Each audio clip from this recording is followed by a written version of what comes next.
Well, the poor want a better life. You can't blame them. And there are areas in our world where people live pretty well, and the desperately poor want to get some of that. And the people who have it don't want to give it up. But we're having an unprecedented wave of immigration. It's washing up on the shores of a number of advanced countries. And it's causing a humanitarian crisis and a security nightmare. Well, you might think we're talking about the border of the United States, but actually the place where all of this is happening is Europe. And our Dale Hurd flew to a little tiny corner of Italy to bring us this story. It is the largest refugee crisis since World War II. Millions of men, women, and children running for their lives from civil war, from ISIS, from religious persecution, and from hostile governments in Africa and the Middle East. We went to the remote Italian island of Lampedusa, just 70 miles from North Africa, where some of these migrants arrive, dead or alive. Here on the windswept island of Lampedusa, off the coast of Tunisia, Italian authorities have built camps like the one behind me to try to contain the refugee invasion, but they know more are coming. Lampedusa's tourist economy has taken a hit from the refugee crisis. But most islanders know they must help the refugees, according to Lampedusa resident Paula Pizzicori, who says she welcomes them. People of the island, some others just tolerate it because they know it's impossible to stop it, and it's possible to stop helping people. Roberto Recupero is a born-again Christian and a carabinieri, or military policeman on Lampedusa. He says his view of the refugees changed when he saw their bravery and determination. I have seen mothers with little babies, pregnant women, children, risking their lives on dangerous seas, and it changed my mind. But other Italians have not been so welcoming. Look how they're acting with people. It's like animals, like terrorists, like we come from another planet. We are human beings. We are not animals. I know, we are black, we are come from Africa, but we still humans. We are not going back! We are not going back! But this is more than a humanitarian crisis. For Italy and the entire European Union, it is also a security nightmare. Because reportedly mixed in among the refugees are soldiers of the Islamic State.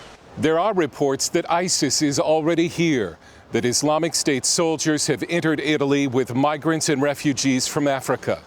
Claudia Bellocchi is a leader in Italy's right-wing party, the Northern League. There are people who are coming because they are fleeing war, and we agree that we have to help them. But criminals are coming too. They form terror cells here in Rome. Some are ISIS.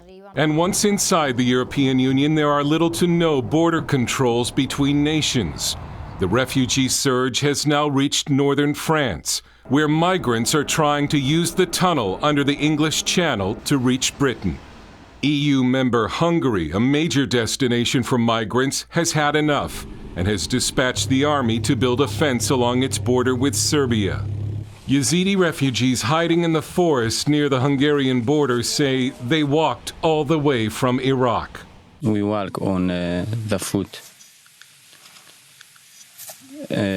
Turkey, Bulgaria, all the foot. In a refugee camp in northern France, Christians from Africa and the Middle East hold a Thanksgiving service.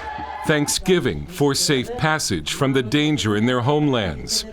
Estimates are that at least 27,000 migrants have died trying to come to Europe in the past 15 years. But many more will still try because they believe they're already in danger. Libya is not safe. There is nothing like human rights. You don't have, even you have their documents, you don't have right there. They can kill you at any time. Some believe the migrants deserve Europe's help. But can Europe afford to take care of them? We cannot host everyone. It's not a question of the Northern League being racist. Not at all.